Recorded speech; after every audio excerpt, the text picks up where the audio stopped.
As to the second issue, which is the difference between foreign and domestic policies, in which I don't think the separation between foreign and domestic policy is nearly as present as most people think. Hey, I'll give you an example. We just spoke about climate change and America's addiction to oil. We use 22 million barrels of oil a day. That addiction to oil is not only destroying the planet. Our carbon-based economy is not only destroying the planet. On top of that, it drives our policy in the Middle East. It means that we're propping up bad governments and bad leaders. It has a direct impact on the security in the Middle East and the security for America.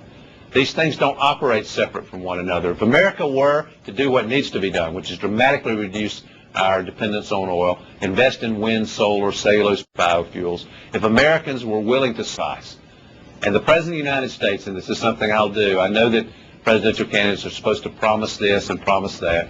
I actually want to be honest with the country. If we want to make America what it's capable of being, we have to be willing to sacrifice. We are in this together, and what we do as a national community matters. And in this case, that means conserving in our homes, in our workplaces, driving more fuel-efficient vehicles.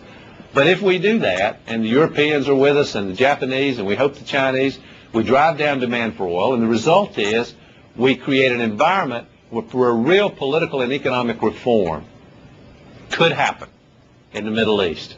And if you want to dream further, by result of American leadership in this area, because we'll move to biofuels, and because we have the land mass to support biofuels in America, there's certainly the chance that countries in Europe or the Japanese would go to a place like Africa to support the production of biofuels, which could help lift millions of Africans out of abject poverty. And here's an example. This is the kind of vision that you've seen in Al Gore. But this is the kind of vision I believe we need in our presidency.